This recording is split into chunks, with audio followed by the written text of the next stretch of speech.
Waheshimiwa, tukae.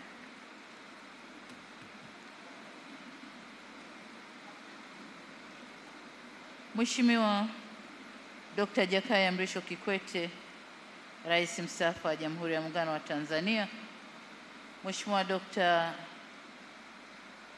Philip Mpango, Makamo wa Rais wa Jamhuri ya Muungano wa Tanzania, Mheshimiwa Hussein Mwinyi, Rais wa Zanzibar na Mwenyekiti wa Baraza la Mapinduzi, Mheshimiwa Hemed Abdallah, Makamu wa Pili wa Rais wa Zanzibar, Katibu Mkuu wa Chama cha Mapinduzi na viongozi wote wa vyama vya siasa mliopo nasi hapa, Mheshimiwa Dr. Tulia Ackson, Spika wa Bunge la Jamhuri ya Muungano wa Tanzania, Mheshimiwa Profesa Ibrahim Juma, Jaji Mkuu wa Tanzania, waheshimiwa viongozi wakuu wastaafu, wenza wa viongozi wote waandamizi wa serikali na sekta binafsi kama wapo, familia yote ya Msuya wakiwemo watoto na wajukuu wa hayati Cleopa Msuya mlioko hapa, Mheshimiwa Nurdin Babu, mwenyeji wetu mkuu wa mkoa wa Kilimanjaro na kwa mikoa wengine mliopo, wakuu wa vyombo vya ulinzi na usalama, Baba Askofu Mkuu wa Kanisa la Kiinjili la Kiluteri na viongozi wote wa dini mliopo, machifu na wazee wa Mwanga, ndugu wanahabari na waombolezaji wenzangu, ndugu wananchi, mabibi na mabwana, Bwana Yesu asifiwe. Asalamu alaikum. Jamhuri ya Muungano wa Tanzania. Ndugu waombolezaji wenzangu, nianze kwa kumshukuru Mungu kwa kutukutanisha hapa kwa ajili ya tukio hili linalotokana na mapenzi yake Mola wetu. Tumshukuru zaidi kwa zawadi ya maisha ya baba yetu Mzee Cleopa David Msuya.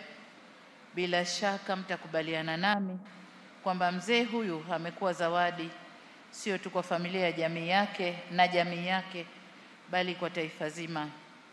Kwa kweli sote tulimpenda sana mzalendo huyu na mwana halisi wa Tanzania, lakini Mwenyezi Mungu wakati huu amempenda zaidi na ameamua kumrejesha kwake.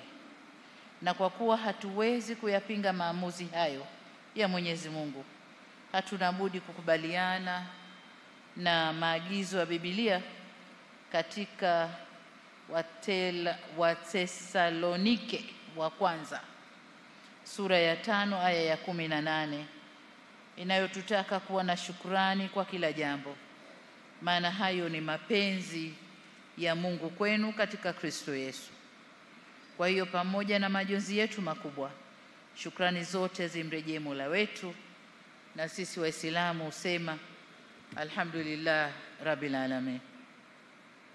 Kabla sijaendelea, nitumie fursa hii kwa mara nyingine kutoa pole kwa familia, ndugu, jamaa, wana Mwanga, marafiki na Watanzania wote kwa ujumla kwa kuondokewa na mpendwa wetu huyu. Aidha, nishukuru Baba Askofu Mkuu Malasusa pamoja na viongozi wenziwe kwa kuendelea vyema na ibada za dini kumuaga mpendwa wetu kutoka Dar es Salaam Mwanga hadi hapa kijijini. Kwa wanamwanga, mmeondokewa na mkazi mwenzenu na pia aliyekuwa mwakilishi wa kwanza wa jimbo hili lilipoanzishwa mwaka 1980 pamoja na kuwawakilisha rasmi kama mbunge kwa miaka 20. Wakati wote amekuwa mtetezi mzuri wa maendeleo ya Mwanga. Hivyo haishangazi kusikia kwamba mlimpa jina la heshima la baba wa Mwanga. Ndugu waombolezaji wenzangu, tangu tupate taarifa ya msiba huu wa mpendwa wetu Mzee Cleopa Msuya, kuna ambao walipambana usiku na mchana kuhakikisha kuwa tunampumzisha mzee wetu kwa heshima anayostahiki. Na hapa niungane na makamu wa pili wa rais wa Zanzibar kushukuru wote walioshiriki katika kumpumzisha mzee wetu.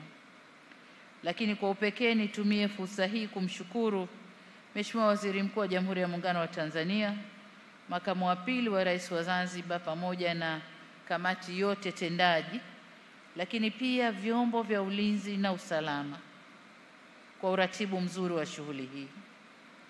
Halikadhalika nakushukuruni Wanamwanga kwa kupokea msiba huu kwa moyo mkuu na matayarisho vyema ya kumsitiri mzee wetu, na nawashukuru wote waliofika hapa kumsindikiza mzee Msuya katika safari yake ya mwisho.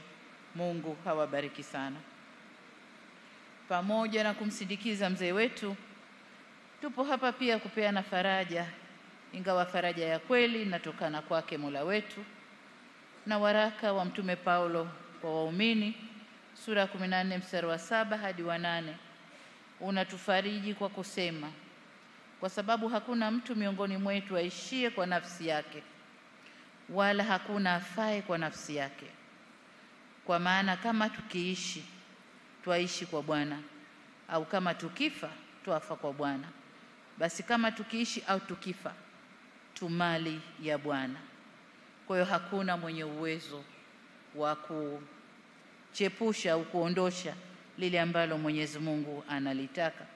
Siku na saa ikifika, tunakwenda kwake. Hivyo kwa familia na wote walioguswa na msiba huu wa baba yetu, tuendelee kumwombea na tujiombeeni nasi, Mwenyezi Mungu atupe faraja na mwisho mwema. Ndugu zangu, hayati Cleopa David Msuya atakumbukwa kwa mambo mengi sana ambayo kuanzia tarehe 7 hadi leo yamesemwa kwa kuelezwa vizuri na wanaomfahamu, waliofanya kazi naye, Wanamwanga na hata wazungumzaji walionitangulia leo, kama alivyotueleza vizuri Dr. Jakaya Mrisho Kikwete, rais mstaafu. Ukiyasikiliza vizuri yote, tunaweza kusema kwamba mzee wetu atakumbukwa kwa kujitolea maisha yake yote kuwatumikia Watanzania. Kama historia yake inavyosema, kuanzia mwaka 1956 alipoajiriwa kama afisa maendeleo ya jamii hadi kuwa waziri mkuu na makamu wa kwanza wa rais, na kufikia mwaka 2000 alipostaafu rasmi kwenye siasa na utumishi wa umma, na mwaka 2021 alipomaliza rasmi kutumika nafasi ya mwenyekiti wa bodi ya chuo cha ardhi. Wakati wote huo mzee wetu hakuwa na faragha ya maisha yake binafsi, bali yalikuwa ni maisha ya kuwatumikia Watanzania wenziwe. Katika nyadhifa mbalimbali alizoshika, aliweka rekodi 2 kubwa. Moja ni kuwa waziri aliyehudumu katika wadhifa waziri wa fedha kwa kipindi kirefu zaidi kwa nyakati tofauti, 1972 hadi 75, 1983 hadi 85 na 1985 hadi 1990. Na pili, licha ya kuwa alikuwa waziri mkuu na makamu wa kwanza wa rais wa Jamhuri ya Muungano wa Tanzania kwa kipindi kifupi cha miezi 11, yeye ndiyo Mtanzania wa mwisho kushika nafasi hiyo, kwani baada ya hapo tuliingia kwenye mfumo wa vyama vingi ambapo makamu wa rais alipatikana kupitia mgombea mwenza. Ndugu zangu, katika mengi yatakayokumbukwa au atakayokumbukwa nayo ni pamoja na mchango wake mkubwa wa kutafuta fedha kwa ajili ya kuunga mkono harakati za ukombozi kusini mwa Afrika. Akiwa katibu mkuu wa Wizara ya Fedha, mbali na kuhangaika kutafuta fedha za matumizi ya serikali, alikuwa na jukumu la kutenga bajeti kwa ajili ya harakati za ukombozi kusini mwa Afrika. Alikuwa miongoni mwa viongozi waliokwenda nchini China kwa ajili ya kutafuta fedha za ujenzi wa mradi wa reli ya Tazara uliosaidia sana harakati za ukombozi na ambao umeendelea kutunufaisha kiuchumi hadi leo. Mzee Msuya aliongoza mabadiliko ya mfumo wa kiuchumi kama ilivyoelezwa vizuri hapa na rais mstaafu, ili kuruhusu uchumi wa soko na kuimarisha ushiriki wa sekta binafsi. Hiki kilikuwa kipindi kigumu cha kukabiliana na upinzani na shinikizo kutoka wafadhili wa kimataifa, wanasiasa nchini, wafanyabiashara wazawa na wasio wazawa na makundi mengine, baadhi yao wakiunga mkono mageuzi na wengine wakiyapinga kwa sababu tofauti tofauti. Hapa nakumbuka kama alivyosema Rais mstaafu, mwaka kutoka 85 90 katikati pale, wakati shilingi yetu inataka kushushwa thamani, huku wana CCM tulisukumwa kuandamana. Tukatoka maofisini kule Zanzibar, ofisi yangu ilikuwa Vuga, mpaka CCM Kisiwandui, na kwa mara ya kwanza ndo niliimba jina Msuya. Kabla hapo nilikuwa nalisoma tu kwenye somo la siasa siku hizo wanaita civics. Tulikuwa tunaimba Msuya, usiruhusu shilingi yetu kushushwa thamani. Hao tunaandamana mpaka ofisi ya makao makuu CCM pale Kisiwandui. Lakini baada ya muda mfupi shilingi ikashuka thamani. Na wakati ule shilingi yetu ilikuwa shilingi $1 ya Marekani ni shilingi 5 ya Tanzania. Na wakati ule nauli ya daladala zetu hizi gari za community ilikuwa ni shilingi 5. Na ndio maana jina dola tukaita daladala. Magari yetu mpaka leo yakaitwa daladala, kwa sababu nauli ilikuwa shilingi 5 na ndio ilikuwa thamani ya shilingi yetu kwa dola ya Marekani. Kwa hiyo mzee huyu kama alivyosema Rais mstaafu amekumbana na mengi. Lakini pamoja na changamoto hiyo, nchi ilifanikiwa kuondosha baadhi ya shida kubwa zilizokuwa zinawakabili wananchi, kama vile uhaba wa bidhaa muhimu na kupunguza mfumuko wa bei. Hili linathibitishwa na hayati Mzee Ali Hassan Mwinyi, ambapo katika kitabu chake ametambua mchango wa Mzee Msuya katika mageuzi haya ya kiuchumi kuelekea kwenye uchumi wa soko, na amemshukuru sana kwa mchango wake kama waziri wa fedha, uchumi na mipango. Hata baada ya kustaafu, Mzee Msuya aliendelea kutoa mchango kwa taifa kupitia ushauri wake kwa viongozi mbalimbali waliopo serikalini, na hili amelisema pia Rais mstaafu. Hapa nikiri kwamba mimi mwenyewe nilifaidika. Nilimsikia makamu wa rais naye anasema alikwenda kumuona na alifaidika, na hatukuwa peke yetu, ni wengi, viongozi wengine wengi tumekuwa tukienda kwake ili pamoja na kumjulia hali kupata ushauri na busara zake. Kama nilivyosema, nilikuwa namsikia na kumsoma Mzee Msuya kuona kwenye vyombo vya habari na kumsoma kwenye somo la siasa. Lakini baadaye kufikia mwaka 2010 nilipata bahati ya kumuona kwa mara ya kwanza Mzee Msuya uso kwa uso au ana kwa ana. Na hii ilikuwa mwezi wa 8, mwezi August mwaka 2015, wakati wa kampeni, mara yangu ya kwanza kuingia kwenye kampeni. Na kwa wakati ule nilipangwa kuanza na mkoa mgumu kaskazini huko kwa Tanzania. Nilianza Same milimani kule Upareni, nikateremka huko. Nilipokuja Mwanga ulikuwa hauwaki kabisa. Ni vurugu za kugombania ubunge baina ya Mheshimiwa Magembe na wenzio walokuweko pale. Na ilitubidi kupanda juu huko kumfuata Mzee Msuya aje atupe maelekezo tufanyeje. Baada ya kupata ushauri wa Mzee Msuya nikashuka tena Mwanga, ofisi za chama pale na kamati ya siasa.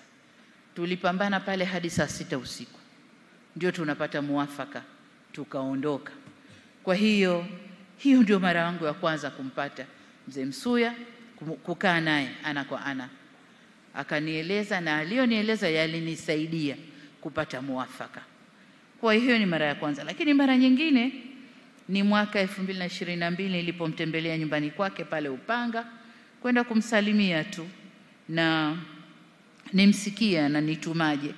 Wakati huu tayari nimeshakabidhiwa dhamana ya kuendesha nchi hii kama mkuu wa nchi, kwa nilikwenda kupata anasemaje. Lakini pia nilimuona mwaka 2023 nilipofanya ziara rasmi katika mkoa wa Kilimanjaro, na tulikuja nyumbani kwake, tulionana naye, nako akasema aliyoyasema. Mwaka 2024 pale Ikulu Dodoma nilifanya mkutano wa vyama vya ushirika vyote vya Tanzania, na bila kumwalika naingia kwenye ukumbi na mkuta mzee Msuya akakaa kitako na gongo lake. Kasema leo mkutano mgumu, mzee yuko hapa. Lakini alikaa kimya, kasikiliza mwanzo mpaka mwisho. Tulipomaliza akasema mwambieni nataka kumuona. Kwa hiyo tukafuatana, tukaingia ofisini kwangu, akaenda akaniambia alioniambia. Lakini kuanzia mwaka 2022, 23 na ile 24 alikuwa na salamu mbili kubwa kwangu. La kwanza mradi wa maji Same Mwanga Korogwe, na la pili barabara hii mlioipa jina la CD Msuya bypass. Ile ndio miradi miwili ambayo ilikuwa inamkereketa kwenye roho yake na alitaka niitekeleze. Mara ya mwisho kwa faraja kubwa nilimuona 2025 pale Mwanga wakati wa ufunguzi wa mradi wa maji. Alikuwepo na kigari chake, kutembea hawezi na kigari chake, lakini alifika kushuhudia lile ambalo alikuwa anatamani litokee. Alikuja tukawa naye. Niliposikia habari za kifo chake nikasema Mungu asante. Ingekuwa ule mradi haukukamilika, ningekwenda kumzika mzee na moyo gani? Ningejisikiaje? Lakini nakwenda kumstiri mzee wangu huyu, lile tamanio la moyo wake nikiwa nimelitimiza. Kwa hiyo nimeshukuru sana.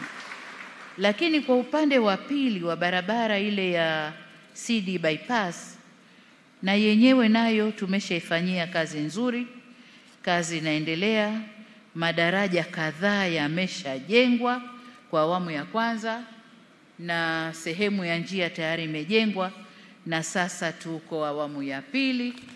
Na nilipokutana naye Mwanga alinipa mkono na akanambia asante sana, kazi zangu zote mbili umezitimiza. Kwa hiyo ninapata faraja kwamba mzee huyu Mungu amemwita wakati yale aliyotaka kuyaona kwa macho yakiwa yametimia. Namshukuru sana Mungu. Katika hatua nyingine, ushauri wa mzee huyu, timu inayotuandikia dira mpya ya taifa maendeleo hivi sasa ilifika nyumbani kwake Upanga, Dar es Salaam kupata mawazo yake, ambapo alisisitiza viongozi serikalini, viongozi tuliopo serikalini kuwa na uthubutu katika kuanzisha na kutekeleza miradi yenye tija kwa taifa. Hii ndio ilikuwa meseji yake kubwa, na kusimamia miradi hii kuleta manufaa kwa watu, pamoja na mambo mengine mengi ambayo aliwaambia. Meseji kubwa ilikuwa miradi yenye tija kwa wananchi. Ndugu zangu, leo tunapomwaga mzee Msuya na kushukuru kwa maisha yake, tukumbuke kwamba nasi sote tu wasafiri na tutapita njia hii ambayo yeye amepita, njia ya umauti. Kwa muda wa wiki nzima sasa tumekuwa tukisikia mchango wa mzee wetu kwa nchi, jamii na hata nje ya nchi. Tumekuwa tukisikiliza hadithi yake aliyoiandika wakati wa uhai wake, kama alivyotukumbusha mzee wetu mzee Mwinyi kwamba maisha ni hadithi, na akatusihi kujiandikia hadithi nzuri. Tunapoelezwa hadithi ya CD Msuya ina mambo mengi, au tunaposikiliza ina mambo mengi ambayo sisi viongozi wa sasa tunapaswa kujifunza. Alishaandika hadithi yake na kila anayesimama anaisoma kwa vipengee, chapter tofauti tofauti, lakini hadithi nzuri aliyoiandikia nchi yake. Kwa sisi viongozi wa sasa tunapaswa kujifunza. Baadhi ya mafunzo hayo yapo yatakayoishi kwenye akili zetu, yapo yatakayoishi kwenye nyoyo zetu, na yapo yatakayoishi kwenye maisha yetu wenyewe. Tujifunzeni. La kwanza ni kuwa tuwe wapenda maendeleo na kutoacha kusimamia kile tunachokiamini bila kuyumbishwa na chochote. Huyo ndo alikuwa Mzee Msuya, na Dr. Kikwete amethibitisha hapa. Alifanya kila namna kusimamia kile alichokiamini ambacho kitakuwa na manufaa kwa jamii. Miradi mingi, mabadiliko na mambo mengi alisimamia. La pili ni kufanya kazi kwa uzalendo, uadilifu na uaminifu kama alivyokuwa yeye. Aliamini katika matumizi mazuri na usimamizi wa karibu wa rasilimali za taifa ili zilete tija kwa wananchi. Jambo la tatu, aliamini kwamba ujuzi na utaalamu una nafasi kubwa katika kuleta maendeleo. Aliheshimu maoni na ushauri wa kitaalamu na pia kutumia wataalamu kumuongoza au kumsaidia katika kuamua mambo mazito. La nne, hakuwa mwoga wa mabadiliko. Aliamini mabadiliko ni hatua katika maendeleo. Alifanyia kazi kwa umakini mkubwa maeneo ambayo alishauriwa kufanyiwa mabadiliko, iwe na wataalamu wa ndani au taasisi za kimataifa. Kutokana na imani hiyo, miongoni mwa rai alizowaachia waandishi wa dira ya miaka 25 ijayo ni kuhakikisha kuwa tunakuwa na wataalamu ambao wanaweza kutathmini mazingira yetu pamoja na changamoto zinazotukabili ili kubuni mipango itakayoendana na uhalisia wa nchi yetu kiuchumi, kisiasa na kijamii. Waziri wangu wa mipango ya uwekezaji yupo? Kitila hayupo. Aliongoza timu hii kwenda kwa mzee, na waliporudi waliniambia haya. Lakini jambo la tano ambalo mimi sikuwa nimeliweka, lakini nilimsikia rais mstaafu amelisema, jambo la uvumilivu ni muhimu sana. Mimi kwangu nilikuwa nimelisahau, sikuliweka, lakini uvumilivu ni jambo ambalo tumekuwa tukilihimiza hasa katika ile falsafa yetu ya R4, lakini rais amelisema vizuri sana. Lakini mbali na hayo, mzee huyu alikuwa ni muamini wa kujenga umoja na mshikamano, na ameacha sifa hiyo kwa kiasi kikubwa hapa wilayani Mwanga. Tunaambiwa moja kati ya sifa za wilaya hii, wanapoambiwa tokeni, kuna jambo la kiwilaya mkalifanyie kazi, watu wote wanatoka na wanakwenda kufanya kwa pamoja. Huo ni kujenga umoja na mshikamano, na ni jambo ambalo mzee aliwajengea watu wake.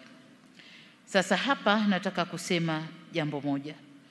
Katika kuangalia aliyoyafanya mzee Msuya, kuna kijiji hapa nadhani kinaitwa Chombo au kinaitwa hivyo hivyo kinavyoitwa.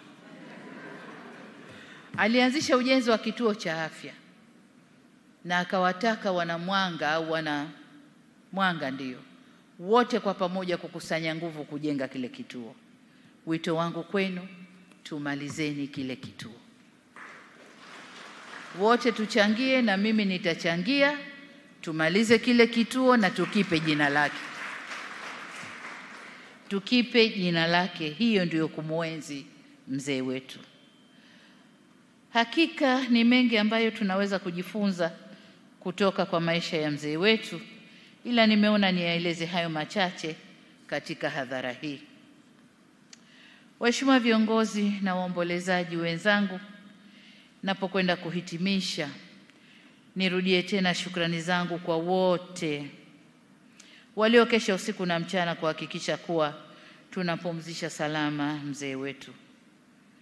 Niseme kuwa tutaendelea kumwenzi mzee Cleopa David Msuya, na tutaendelea kutumia busara na ushauri wake na wazee wetu wengine katika kulijenga taifa letu.